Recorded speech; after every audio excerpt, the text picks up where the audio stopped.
Her name was Sarah. From the outside, she was everything a traditional life would expect of her. Elegant, soft-spoken, a devoted wife. She lived with her husband, Daniel, a man known for his progressive ideas, his gentle heart, and his belief in freedom of expression.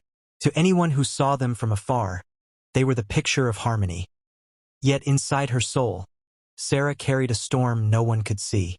Every morning, she woke up beside him, smiled faintly, and played the role that society demanded. But behind her smile was a silence that cut deeper with every passing day. Sarah was not what the world expected her to be. She was different. She was a woman whose heart, whose desire, whose very essence, leaned toward women. And she had buried that truth for years, hiding it behind carefully constructed walls. Daniel, however, was not blind. He noticed her long stares at the window, her sighs at dinner, her eyes that never quite sparkled the way he wished they would. He wasn't angry, he was concerned. He loved her more than anything, and in his love he wanted to give her peace. One autumn evening, when the city lights felt too heavy and the air too suffocating, Daniel made a decision. "We need a change," he whispered as they sat together on the balcony. "A life closer to nature, a place where you can breathe again." Sarah looked at him, confused but grateful. "You'd leave everything behind, for me?" Daniel smiled, brushing his hand over hers. "For you, I would leave the world behind." Weeks later, they moved to a quiet suburban town, far from the chaos of the city. Their new home stood surrounded by whispering trees and fields that swayed like an ocean of green. Birds sang each morning. The air smelled of earth and rain. It was here that Sarah felt something stir inside her. A calmness, a possibility she had not felt in years. To help with the house, Daniel hired a woman named Grace. She was tall, dark-skinned, with a presence both strong and warm. Grace came often, tidying, cooking, caring for the little details of the home. Sometimes she brought her daughter, Maya, a young woman with eyes like fire and laughter that carried through the air like music. Sarah found herself drawn to Maya in ways she couldn't explain. At first, it was small conversations about books, about nature, about dreams. But the more they spoke, the deeper Sarah felt herself pulled into a world she had long denied. Maya was fearless. Maya was free. And in her freedom, she became the mirror that reflected Sarah's hidden truth. Daniel watched from a distance, a smile often touching his lips as he saw Sarah laughing again, her cheeks glowing in a way he hadn't seen in years. "She likes it here," he thought. "She's happy again." But happiness has layers. And beneath Sarah's renewed laughter, something more dangerous and more powerful was awakening. Something she could no longer bury. One late afternoon, as golden light poured across the fields, Sarah and Maya walked together beneath the trees. Their laughter faded into silence. Their words gave way to glances, and for the first time, Sarah felt the world stop. In that pause, she realized the truth. She wasn't broken. She wasn't lost. She was simply herself, and she wanted to live that truth. But truths never stay hidden forever. And one evening, Daniel's eyes would witness something that would change everything. Days stretched long, filled with the hum of cicadas and the soft rustle of trees bending to the wind. For Sarah, it was both comforting and dangerous. Comforting because she could breathe again. Dangerous because every breath carried her closer to a truth she had hidden for far too long. Maya had become part of her days like sunlight slipping through the curtains. She arrived with her mother, Grace, always smiling, always bringing an energy that seemed to light up the dull corners of Sarah's heart. At first, Sarah told herself it was innocent. Just a friendship. Just a kindred spirit in a quiet place. But friendship blurred easily into something else when Maya leaned close, when her laughter brushed against Sarah's skin, when her gaze lingered a moment too long. One afternoon, as they sat by the river near the house, Maya plucked a stone from the water and tossed it, watching the ripples expand. "You don't talk much about your past," Maya said softly. Sarah hesitated, staring at the water. "Some things are easier left unsaid." Maya tilted her head, her voice teasing but gentle. Or maybe you're afraid that if you say them out loud, they'll become too real to ignore. Sarah felt her chest tighten. Maya's words struck too close to the truth. She turned, searching those fiery eyes, and for a fleeting moment, she almost confessed everything. But she bit back the words, swallowing them like poison. At home, Daniel noticed the subtle changes. He saw the way Sarah's laughter grew lighter, the way her eyes softened when Maya was around. He didn't suspect betrayal. No, Daniel's mind was wired differently. He thought it was friendship, healing, the kind of bond Sarah had always needed. It made him happy seeing her smile. But deep in his heart, there was a whisper of unease he couldn't quite name. One evening, while Grace worked in the kitchen, Maya and Sarah sat on the porch. The air smelled of jasmine, the moon spilling silver over the yard. Their voices were low, their laughter hushed. Maya leaned closer, brushing her hand against Sarah's. The touch was small, but it burned through Sarah like fire. "You're lonely, aren't you?" Maya whispered. Sarah froze. I have Daniel. He's good to me." "Yes," Maya said, her eyes never leaving hers. "But being loved and being understood are not the same thing." The silence between them deepened. Sarah's breath quickened, her heart pounding in her chest. For the first time in years, she felt seen, truly seen. And in that gaze, she could no longer deny herself. When Daniel came to call her inside, she jumped like a guilty child caught in the dark. He smiled, unaware of the storm that raged beneath her skin. "You look happy," he said warmly. "That makes me happy too." But Sarah knew. This happiness was a dangerous kind. A fragile flame that, if discovered, could burn everything she had built. The days rolled forward. Each time Maya came, Sarah's heart grew lighter, yet heavier with guilt. Each stolen glance, each whispered word, each secret laugh. They were all threads weaving a tapestry that could not stay hidden forever. And then came the day Daniel saw something he was never meant to see. The air was thick with summer heat. Cicadas screamed in the trees, and the river shimmered under the late afternoon sun. Sarah had insisted Maya stay a little longer that day. Grace had gone home early, leaving the two women alone in the quiet house. Inside, laughter echoed through the hall. Maya twirled in the living room, teasing Sarah, who tried to hush her. "Stop it. Someone might hear." Sarah whispered, though her smile betrayed her joy. "There's no one here," Maya said, stepping closer, her eyes glowing mischievously. "Only us." Sarah tried to resist, but her defenses crumbled the moment Maya touched her hand. The world seemed to still. For years, Sarah had been a prisoner of silence, her truth buried deep beneath layers of expectation and fear. But with Maya, silence shattered. Their lips met, hesitant at first, then desperate, a release of years of longing unspoken. And that was the moment Daniel walked through the door. He had returned earlier than expected, carrying groceries in his arms. The bags slipped from his hands, apples rolling across the wooden floor. The sound froze them. Sarah pulled away as if burned, her face pale, her breath caught in her throat. Maya's eyes widened, but she stood tall, unashamed. Daniel's voice cracked, low and disbelieving. "Sarah, what is this?" No one spoke. The silence was deafening.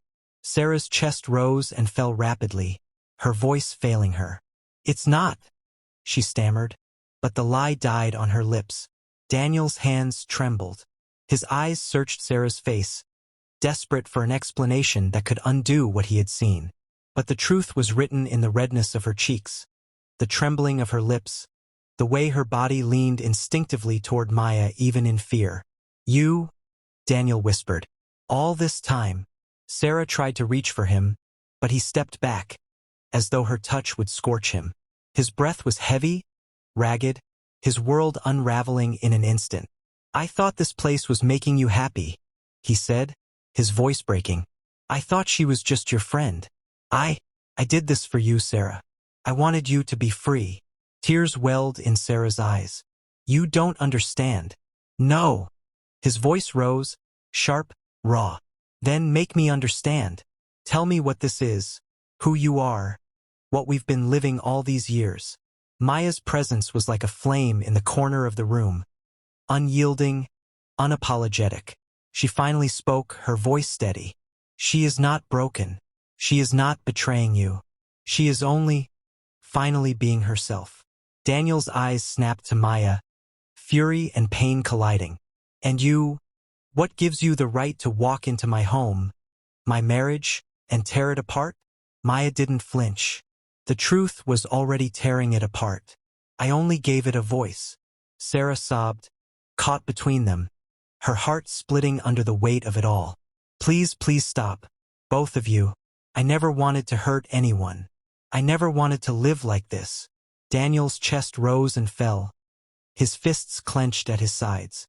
He turned away, his voice trembling. I don't even know who you are anymore.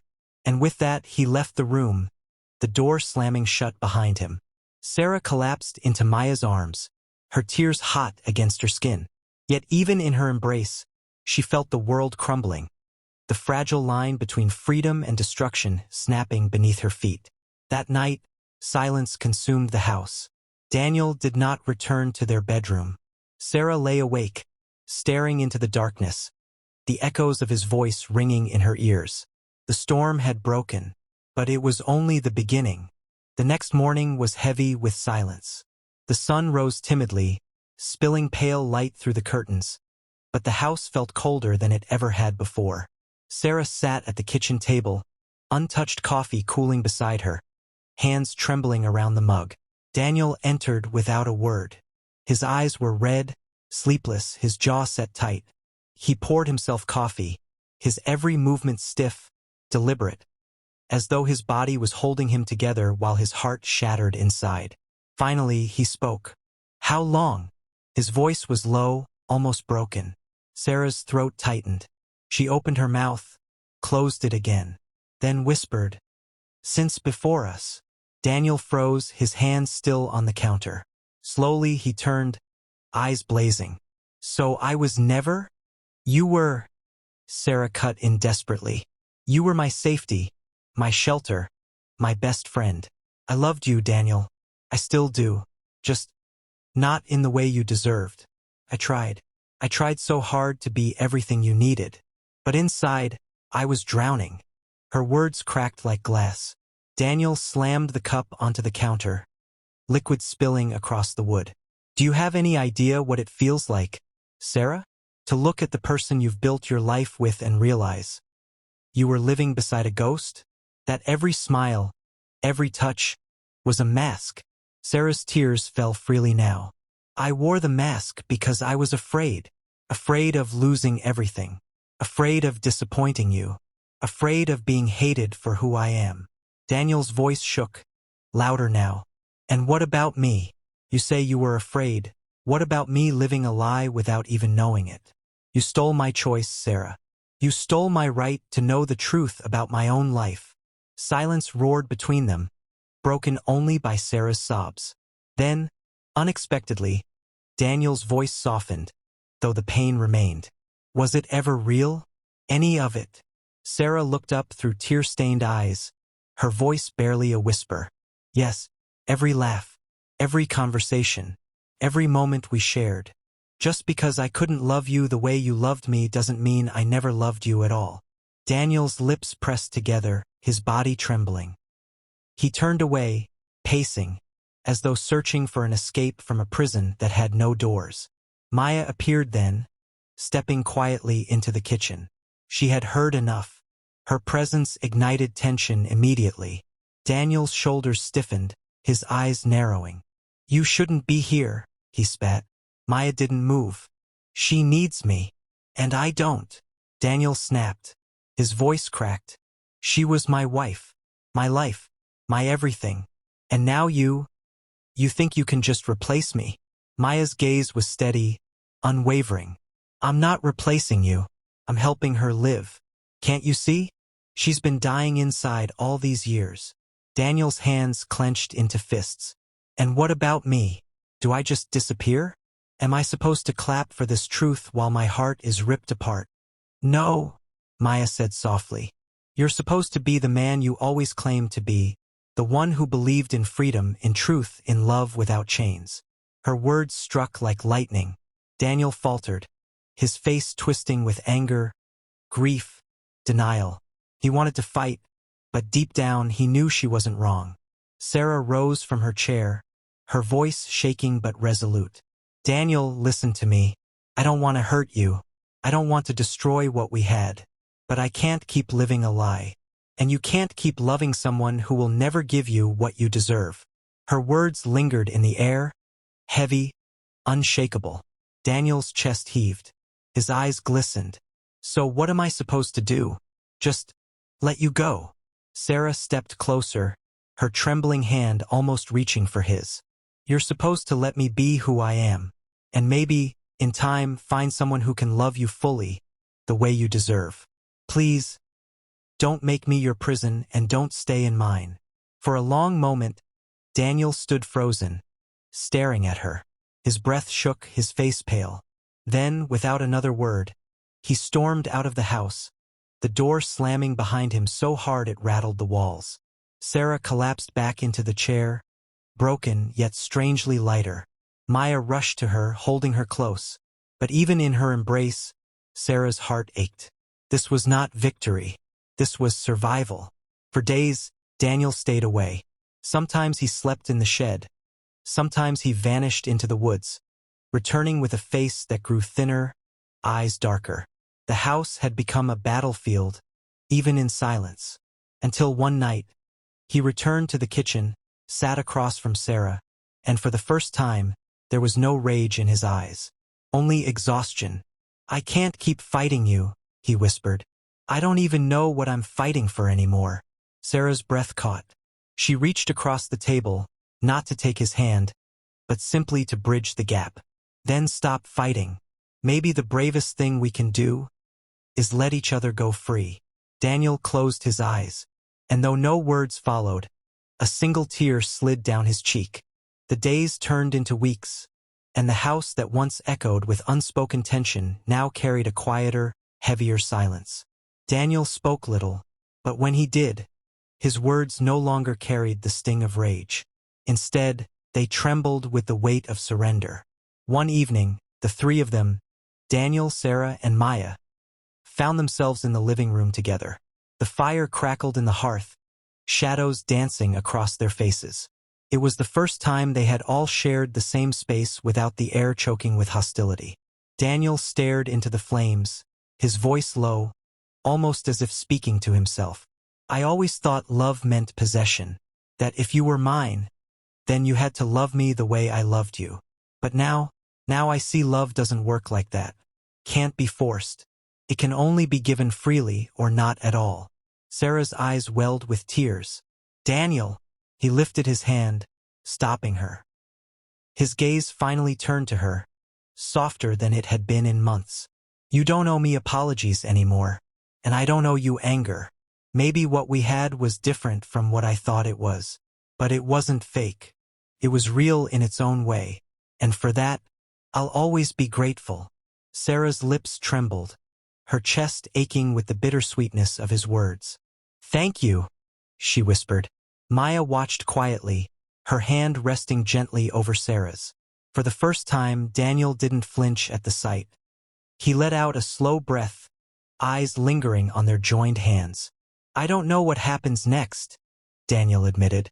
Maybe I leave. Maybe I stay. Maybe one day I can look at you both without feeling the sting. But tonight, I'm tired of carrying hate. The firelight flickered, illuminating the raw humanity in his face. Sarah leaned forward, her voice steady but tender. You don't have to decide everything tonight. None of us do.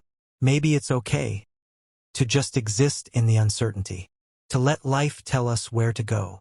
A silence followed, deep, profound, but not heavy this time. It was the kind of silence that comes when words have done all they can, and the rest must be lived. Daniel stood slowly, walked to the window, and stared into the darkness outside. The forest stretched endlessly, the moonlight silvering the trees. His reflection looked back at him, worn, wounded, but somehow freer. Sarah rose too, moving beside Maya. Their hands intertwined, fingers weaving together as though they had always belonged. Daniel turned slightly, his eyes catching the sight. For a moment, a storm flickered in his gaze, then faded into something else. Acceptance. Or maybe resignation. He whispered, almost too soft to hear. Maybe this is not an ending at all. Maybe it's just the beginning of a story none of us know how to tell yet. Sarah's breath caught, her heart pounding at the openness of his words. She wanted to reply, but the lump in her throat held her silent. The fire cracked again, a log collapsing into embers, and the room was filled with the faint glow of dying light. And so they stood, three souls caught between past and future, love and loss, freedom and fear, not as enemies, not as victors, but as people messy, flawed, unfinished. The night stretched on and the questions lingered. Would Daniel walk away tomorrow? Would Sarah and Maya finally build a life together? Or would this fragile truce crumble under the weight of reality? No one knew. Not yet. The only certainty was this: the truth was finally free. And once freed, it could never again be buried. The screen fades to black. A voice echoes, "If you want to know where their journey leads next, stay with us. Subscribe now." Because sometimes the story doesn't end, it just changes.